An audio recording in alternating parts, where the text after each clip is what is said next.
बड़ी खबर, बड़ी जानकारी सामने इस वक्त की है। बड़ी खबर आपको बता दें, हरियाणा में आज और कल एसटीईटी का एग्जाम आयोजित किया जाना है। प्रदेश भर में 856 केंद्रों पर यह परीक्षा होनी है। करीब 2.5 लाख अभ्यर्थी इस परीक्षा में हिस्सा लेने वाले हैं। वहीं एसटीईटी को लेकर सुरक्षा व्यवस्था कड़ी देखी जा रही है। बोर्ड मुख्यालय में हाईटेक कंट्रोल रूम बनाया गया है। वहीं कंट्रोल रूम के जरिए कड़ी निगरानी रखी जाएगी। अभ्यर्थियों पर इस दौरान लाइव निगरानी रखी जानी है। वहीं परीक्षा से 1 घंटा पहले पहुंचना जरूरी होगा। वहीं 172 उड़नदस्ते परीक्षा केंद्र की निगरानी करेंगे। ये बड़ी खबर, बड़ी जानकारी आपको बता रहे हैं। एसटीईटी की परीक्षा आयोजित की जानी है। हरियाणा में आज और कल एसटीईटी का एग्जाम आयोजित किया जाना है। प्रदेश भर में आपको बता दें करीब 2.5 लाख अभ्यर्थी हिस्सा लेंगे। वहीं एसटीईटी को लेकर सुरक्षा व्यवस्था कड़ी कर दी गई है। बोर्ड मुख्यालय में हाईटेक कंट्रोल रूम बनाया गया। इस वक्त की बड़ी खबर, बड़ी जानकारी एसटीईटी परीक्षा को लेकर बता रहे हैं। सुरक्षा के कड़े इंतजाम किए गए। अभ्यर्थियों पर इस दौरान लाइव निगरानी रखी जाएगी। परीक्षा से 1 घंटा पहले पहुंचना जरूरी होगा। वहीं 172 उड़नदस्ते भी तैनात किए गए हैं। इसी खबर पर हमारे संवाददाता दीपक मुटरेजा और सरबजीत बावा हमारे साथ लाइव जुड़े हैं। सबसे पहले रुख करेंगे दीपक मुटरेजा का। दीपक, आपसे जानना चाहेंगे परीक्षा को लेकर किस तरह के इंतजाम किए गए परीक्षा केंद्रों के बाहर, साथ ही छात्रों में किस तरह का माहौल देखा जा रहा है? बिल्कुल, आपको बता दूं कि एचटेट की परीक्षा आज पूरे प्रदेश भर के अंदर होगी। हालांकि आज पीजीटी की परीक्षा है। हरियाणा विद्यालय शिक्षा बोर्ड के चेयरमैन और सचिव दोनों ही हमारे साथ हैं, दोनों ही जुड़े हुए हैं। इनसे भी हम बात कर लेते हैं। सर, किस तरह की व्यवस्था है? चेयरमैन साहब पहले जो जुड़ते डॉक्टर वीपी यादव। सर, किस तरह की व्यवस्थाएं हैं, क्या कहेंगे आप? एकदम चाक चौबंद व्यवस्थाएं हमने की हुई है। जैसे ही कैंडिडेट आज 3 बजे परीक्षा शुरू होगी और उससे पहले 2 घंटा और 10 मिनट पहले परीक्षार्थियों को उस परीक्षा के लिए पहुंचना है। और साथ में पुलिस वहां पर 3 घंटे पहले पहुंचती है। और जैसे ही कैंडिडेट पहुंचेंगे तो उनके डॉक्यूमेंट्स पहले चेक किए जाएंगे और डॉक्यूमेंट चेक करने के बाद उनकी फिफ्टिंग होगी। उसके बाद उनका बायोमेट्रिक होगा और पूरी तरह से संतुष्ट होने पर ही उनको परीक्षा केंद्र के अंदर या परीक्षा जो एग्जामिनेशन रूम है उसके अंदर उनको जाने दिया जाएगा। सर, अगर बात की जाए परीक्षाओं की, हालांकि शुरू जो है 12:30 बजे हो, कितने बजे जो है स्टूडेंट जो है वो अंदर एंट्री कर पाएंगे? आज तो फोरनून सेशन में है, तो आप 3 बजे अगर परीक्षाएं स्टार्ट होते 3 से 5:30 तक 2.5 घंटे की परीक्षा रहेगी। तो इससे 3 बजे से पहले 2 घंटा 10 मिनट पहले उनको पहुंचना है। यानी 1:50 तक वो पहुंच सकते हैं। मैम, जिस प्रकार से धारा 144 लगाई गई है पूरे हरियाणा भर के अंदर, क्या क्या व्यवस्थाएं की गई हैं? बोर्ड सचिव डॉक्टर ज्योति मित्तल हमारे साथ है, इनसे भी हम बात कर लेते हैं। मैम, क्या व्यवस्थाएं हैं? मैं बताना चाहूंगी, धारा 144 हर एक डिस्ट्रिक्ट में लगवा दी गई है और सेंटर में किन किन की एंट्रीज रहेगी वो भी हमने डिसाइड कर लिया है। प्रशासन के भी पुख्ता प्रबंध है, जैसे हमें इनपुट मिल रहा है हर एक डिस्ट्रिक्ट से, तो पूरी तरह से हम तैयार हैं। परीक्षा जो है वो जिस प्रकार से होनी है, कौन कौन से जो है इस तरह से बताया गया कि मोबाइल और अंदर चीजें अंदर नहीं जानी है। महिलाओं की किस प्रकार की छूट है? मोबाइल निषेध है, तो 3 लोग भी मोबाइल अंदर लेके जा सकते हैं। सेंटर सुप्रीडेंट के पास मोबाइल रह सकता है, बोर्ड के प्रतिनिधि के पास मोबाइल रह सकता है, प्लस प्रशासन की टीम के पास मोबाइल रह सकता है। रही बात महिलाओं के लिए, तो मंगलसूत्र में, बिंदी में और सिंदूर में हमने उनको छूट प्रदान की है, बाकी चीजें अंदर नहीं जा सकती है। किस तरह के कंट्रोल रूम की व्यवस्था की गई है मैम? क्या क्या निगरानी जो है वो किस प्रकार से की जाएगी? मैं बताना चाहूंगी, कंट्रोल रूम एक हमारे डिस्ट्रिक्ट लेवल पे भी स्टेब्लिश है और पूरे हरियाणा का हमारे बोर्ड में भी है, जो बड़ा हाईटेक है, जिसको हमने कंट्रोल एंड कमांड सेंटर बोला है। तो मैं बताना चाहूंगी, लाइव सीसीटीवी कैमराज रहेंगे, हर एक बच्चे की यहाँ पे मॉनिटरिंग रहेगी, बायोमेट्रिक अटेंडेंस रहेगी सेंटर पे, और टेस्टिंग का काम भी हमने स्टार्ट किया हुआ है। चेयरमैन सर, आपसे जानना चाहेंगे, जो व्यवस्थाएं की गई है, फ्लाइंग की कितने स्क्वाड हैं, किस प्रकार से जो है नकलचियों को पकड़ा जाएगा, बाहर से जो है किसी प्रकार का इंटरफेरेंस ना हो, इस तरह की व्यवस्था की गई है? जहाँ तक 172 फ्लाइंग स्पॉट्स हमने बनाए हैं इस बार, और वो हर सेंटर पर विजिट करेंगे। उनको एक रूट दे दिया गया है और साथ में ही जैसे बायोमेट्रिक के अंदर किसी का भी मिसमैच आता है तो उसकी सूचना तुरंत हमारे पास पहुंच जाएगी और यहाँ से उसके खिलाफ एक्शन लिया जाएगा। और अगर कोई किस तरह का इम्पर्सनेशन का केस है तो एफआईआर भी दर्ज होगी और अरेस्ट भी किया जाएगा स्टूडेंट्स को। तो इस तरह से हमने पूरी तरह इंतजाम किए हुए हैं इस चीज के। सर नई क्या व्यवस्थाएं इस बार की गई हैं? किसी एचटेट का पेपर है, पूरे प्रदेश भर के अंदर ये परीक्षा होगी। इस बार हमने क्वेश्चन पेपर को और भी सिक्योर बनाया है इन द सेंसेस, जैसे हमने 10th और 12th के अंदर अल्फान्यूमेरिक कोड्स और QR कोड्स हमने इंट्रोड्यूस किए थे, वो भी इस बार जो है क्वेश्चन पेपर में पहली बार जो है आए हैं और हमने डाले हैं। इससे क्या बेनिफिट होगा सर? किस तरह से जो है नकल की पकड़े जाएंगे सर? अगर कोई स्टूडेंट इसको बाहर भेजने की कोशिश करता है या इसको वायरल करने की कोशिश करे तो हमें कोई दिक्कत नहीं होगी। हम 2 मिनट के अंदर डिकोड करके बता देंगे क्वेश्चन पेपर किस बच्चे का है, किस सेंटर से आउट हुआ है। बिल्कुल, हरियाणा विद्यालय शिक्षा बोर्ड के चेयरमैन डॉक्टर VP यादव और सचिव सुश्री ज्योति मित्तल का कहना है कि तमाम व्यवस्थाएं की गई है, नकल रहित परीक्षा होगी। इसके लिए तमाम तैयारियां जो है बोर्ड ने कर रखी है। कंट्रोल रूम भी जो है भिवानी के अंदर बनाया गया है, कहीं पे भी नकल चलने की आशंका नहीं है, क्योंकि कंट्रोल रूम से सारी व्यवस्थाएं जो है वो बोर्ड भिवानी में बैठ करके भी देखेगा। और हर जिले के अंदर भी कंट्रोल रूम बनाए गए हैं, हर सेंटर के ऊपर कंट्रोल रूम बनाए गए हैं, ताकि कोई भी नकल जो है ना चले।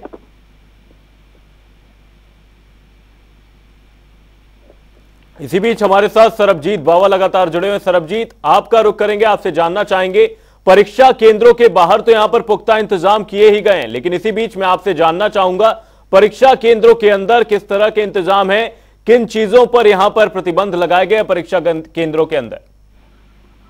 देखिए बिल्कुल, जिस तरह से मैं बता दूं कि परीक्षा केंद्रों के अंदर जो है CC कैमरे लगाए गए हैं। हालांकि पूरी की पूरी जो है जितने भी परीक्षार्थी होंगे उनके ऊपर जो है निगरानी रखी जाएगी CC कैमरों के माध्यम से।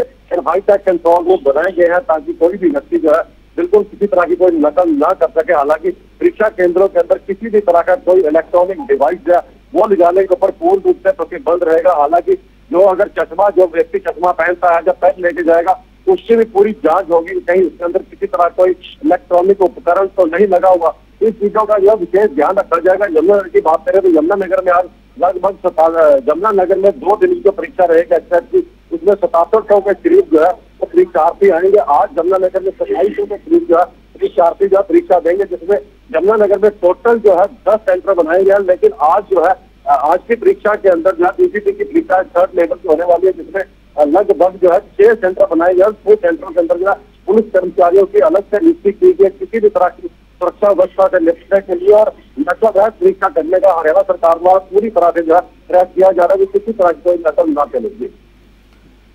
जी सरबजीत, यहां पर नकल को लेकर पूरे तरह से इंतजाम किए गए। इसी बीच में अपने संवाददाता दीपक मुटरेजा जो लगातार हमारे साथ जुड़े हुए हैं, दीपक आपसे जानना चाहेंगे परीक्षा केंद्रों में जो यहां पर छात्र बैठे हुए किस तरह से निगरानी की जा रही है? क्या यहां पर आप हमें दिखा सकते हैं कि किस तरीके से यहां पर सर्विलांस देखा जा रहा है, किस तरीके से लाइव बच्चों पर यहां पर नजर रखी जा रही है? बिल्कुल अमन, जिस प्रकार से आपको बता दूं कि इस प्रकार से कंट्रोल रूम बनाया गया है। कंट्रोल रूम के अंदर सारी व्यवस्थाएं की गई है। विशेष तौर पर जो है ड्यूटियां भी निर्धारित की गई है। हर जिले के लिए एक व्यक्ति को निर्धारित किया गया है, वो जो है लगातार उस कंट्रोल रूम में उस LED के ऊपर लगातार देखता रहेगा। जहां पर भी जाकर नकल चलने की व्यवस्था होगी या व्यवस्था की गई होगी तो उसे तुरंत जो है पकड़ा जा सकेगा। चेयरमैन सर हमारे साथ बैठे हैं, मैडम जो है वो भी यहाँ पर बैठे हैं, इनसे हम बात कर लेते हैं, इनसे पूछ लेते हैं कि किस प्रकार से जो है कंट्रोल रूम की व्यवस्था की गई है। सर क्या कहेंगे आप, जो कंट्रोल रूम है किस तरह की व्यवस्था वहां पे दी गई है? कंट्रोल रूम के अंदर हमने जिस तरह से कमांड सेंटर एक तो हमारा, इसके अंदर हमने कंप्लीट जितने भी सेंटर्स हैं उनके अंदर हर सेंटर पे 16 CCTV कैमराज हैं और सभी कैमराज जो हमारे ये हैं मेन कंट्रोल कमांड सेंटर में कनेक्टेड हैं।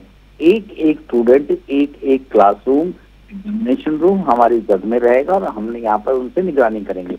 अगर कोई बच्चा गर्दन भी मोड़ने की कोशिश करेगा तो उसका तुरंत यहाँ पर उसे पता भी नहीं चलेगा या केस बन जाएगा। तो इस तरह से हमने पूर्णतः व्यवस्थाएं कर रखी हैं और कंप्लीट मॉनिटरिंग चल रही है। साथ में एक कंट्रोल रूम हमने एस्टेब्लिश किया है जिसके अंदर किसी तरह की भी, चाहे वो सेंटर लेवल पर है चाहे DC प्रशासन के लेवल पर, किसी को अगर कोई दिक्कत होगी तो बोर्ड से तुरंत हम यहाँ संपर्क कर सकते हैं और उसका जो है समाधान किया जाएगा। बिल्कुल, जिस प्रकार से जो सचिव मैडम है उनसे भी हम बात कर लेते हैं, उनसे भी पूछ लेंगे कि जो व्यवस्थाएं की गई हैं कंट्रोल रूम की, उस कंट्रोल रूम में कितने लोगों की ड्यूटियां जो है वो लगाई गई है? मैम, जो व्यवस्थाएं की गई हैं वो क्या रहेंगी? मैं बताना चाहूंगी, हमारे कंट्रोल रूम में बोर्ड के हमने 6 प्रतिनिधि दिए हैं और उनके ऊपर हमारे AS assistant secretary, DS deputy secretary भी मॉनिटरिंग करेंगे और उनमें हमारे जो बायोमेट्रिक है, CCTVs है, उनके भी हमारे प्रतिनिधि कंट्रोल रूम में रहेंगे। व्यवस्था के बारे में मैं बताना चाहूंगी कि एक एक हमारे डिस्ट्रिक्ट लेवल पे सेंटर है, उसका डाटा हमारे पास यहाँ आएगा और हर एक डिस्ट्रिक्ट वाइज हमने इनपुट बना रखे हैं, तो पूरा पैन हरियाणा हम यहाँ से मॉनिटर कर सकते हैं। रही बात कंट्रोल रूम की, तो मैं यहाँ ये भी बताना चाहूंगी, किसी भी सेंटर में, किसी भी डिस्ट्रिक्ट में, किसी को भी अगर कोई भी प्रॉब्लम आती है तो डायरेक्टली हमारे कंट्रोल रूम में कॉन्टेक्ट कर सकते हैं। हमने मोबाइल नंबर सबको दे रखे, हमारे पास सारी डिटेल्स है, तो उससे कोऑर्डिनेशन बहुत इजीली होगा।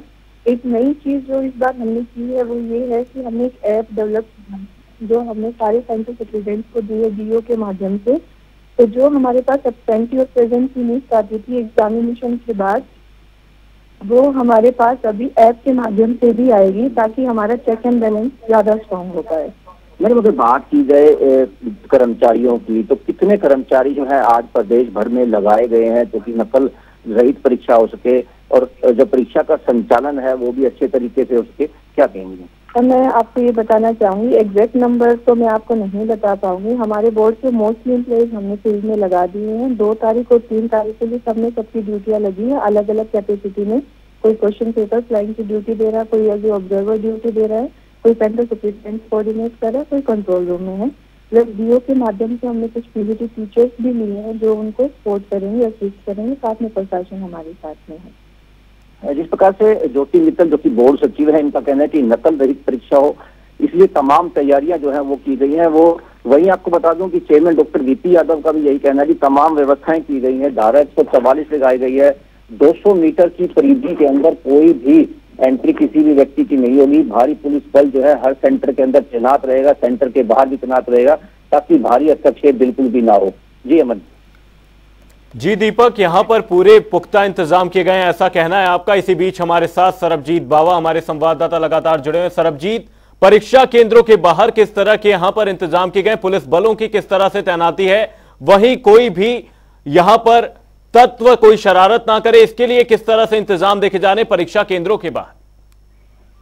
देखिए, बिल्कुल अगर परीक्षा केंद्रों के बाहर की बात करें तो पुलिस द्वारा जो है पूरी तरह से मुस्तैदी के साथ जो है पुलिस के जवान तैनात रहेंगे, जिसके अंदर महिला पुलिस और पुलिस दोनों ही तरह के जो है कर्मचारी यहाँ तैनात रहेंगे। वहीं धारा 144 भी लगा दी गई है। 200 मीटर की परिधि में 5 या 5 से अधिक व्यक्ति जो है वो परीक्षा केंद्रों के बाहर इकट्ठा नहीं होंगे। वहीं बात करें अगर परीक्षा केंद्रों के आसपास की, तो जैमर भी लगाए गए हैं और जितने भी फोटो स्टेट की मशीनें हैं, कोचिंग सेंटर है, जो दुकानदार जो फोटो स्टेट करते हैं, उनको पूरी तरह से जो बंद रखा जाएगा ताकि किसी भी तरह की कोई नकल ना कर सके। और जिला प्रशासन द्वारा जो यमुनानगर के जितने भी कोचिंग सेंटर जो चलाने वाले लोग हैं, उनको विशेष रूप से ताकीद की गई है कि किसी भी तरह की कोई नकल ना कराए। अगर किसी तरह की कोई हरकत करता पकड़ा गया तो इसके खिलाफ सख्त कानूनी कार्रवाई की जाएगी। तो हरियाणा सरकार द्वारा जो है इन जो एक्टिव के पेपर है उसको लेकर जो है काफी सख्ती बरती जा रही है कि कोई भी जो है व्यक्ति नकल ना करे और ना ही कोई नकल करने वाला पकड़ा जाए इस मामले में, ताकि पूरी तरह से जांच के बंद सुरक्षा रहे। बिल्कुल।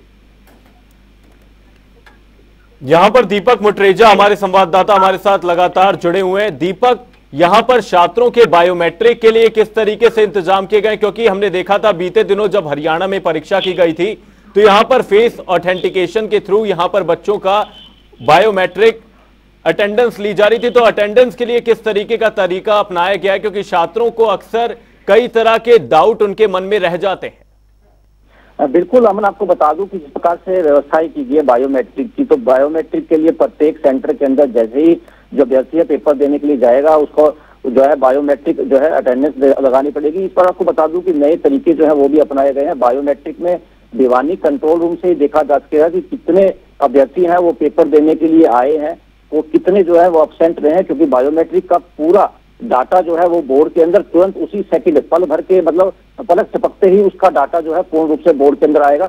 बोर्ड सचिव जो हमारे साथ जुड़ी हुई है, इनसे हम पूछ लेंगे कि किस तरह की व्यवस्थाएं उसमें की गई है। जी मैम, क्या कहेंगी? मैं बताना चाहूंगी बायोमेट्रिक के लिए इस बार हमने 5 बंदे डेप्यूट किए हैं हर एक सेंटर में, जो कि बायोमेट्रिक का करेंगे ताकि वो स्पीडली हमारी हो जाए बायोमेट्रिक। अगर इनकेस किसी भी स्टूडेंट के डाटा पिक करने में या उसका अपडेट करने में कोई इशू आ रहा है तो अलग से भी हमने बोर्ड के प्रतिनिधि की ड्यूटी लगा रखी है। वो तुरंत हमें इंफॉर्मेशन हमारे कंट्रोल रूम में देंगे और यहाँ से उनसे कम्युनिकेशन होगा और हम बायोमेट्रिक को टाइमली कंप्लीट करवाएंगे। तो मुझे लगता है हम लोग 100% रेडी हैं बायोमेट्रिक के लिए भी। इस बार किसी भी प्रकार की कोई भी दिक्कत नहीं आएगी।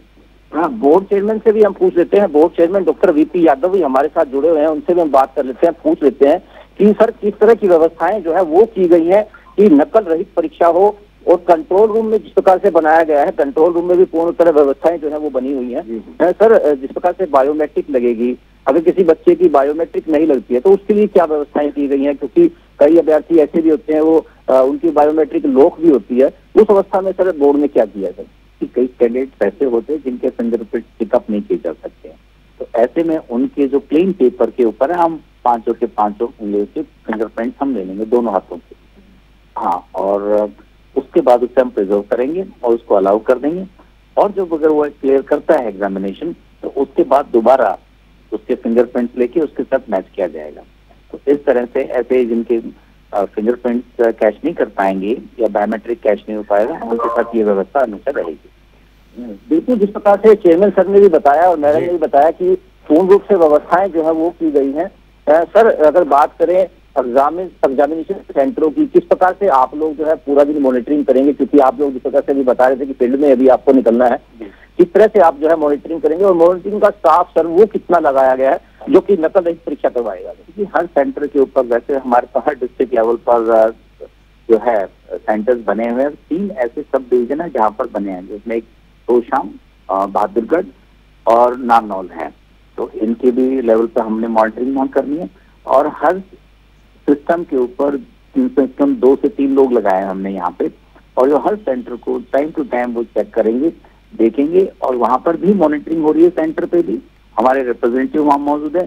साथ में कमांड एंड कंट्रोल स्टोर है बोर्ड के अंदर, दीवानी के अंदर, इस पर भी डायरेक्ट मॉनिटरिंग हम कर रहे हैं।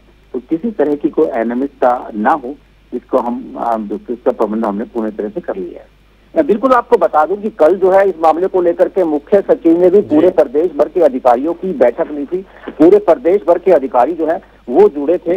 उन्होंने प्रॉपर तरीके से उन्हें जो है कानून व्यवस्था बनाने की बात की थी। मैडम ज्योति मित्तल से हम जान लेते हैं कि किस तरह के आदेश जो है उन्होंने सचिव महोदय ने दिए। मैम क्या कहेंगी आप? कल माननीय मुख्य सचिव जी ने मीटिंग ली थी सभी एसपी और डीसी के साथ में, और उन्होंने यही निर्देश दिए हैं कि धारा 144 लगा दी जाए और जो भी रिक्वायरमेंट है एग्जाम को स्मूथली कंडक्ट कराने के लिए, इस बारे में सारे उन्होंने दिशा निर्देश दे दिए हैं। सबने बड़े पॉजिटिव रिस्पॉन्स के साथ साथ ली है और हमें लगता है प्रशासन के साथ में, सरकार के साथ में और बोर्ड के सपोर्ट के साथ में हम लोग अच्छे से परीक्षा करवा लेंगे। बिल्कुल, जिस प्रकार से मैडम ज्योति मित्तल का कहना है कि मुख्य सचिव के जिस प्रकार से आदेश थे, धारा 144 पूरे प्रदेश भर के अंदर लगाई गई है। फोटो स्टेट्स की दुकानें जो है उनको भी बंद करने के लिए कहा गया। जितनी देर तक परीक्षा रहेगी उतनी देर तक जो है वो सेंटर भी बंद रहेंगे। फोटो स्टेट्स की जो दुकानें हैं वो भी बंद रहेंगी। वहां पर भी धारा 144 जो है लगाई गई है और प्रॉपर तरीके से परीक्षा हो, इसके लिए तमाम तैयारियां बोर्ड की शुरू हो चुकी है। जी, हरियाणा में आज और कल एसटीईटी की परीक्षा होने वाली है। आप दोनों ही सहयोगियों का बहुत बहुत धन्यवाद तमाम जानकारी के लिए।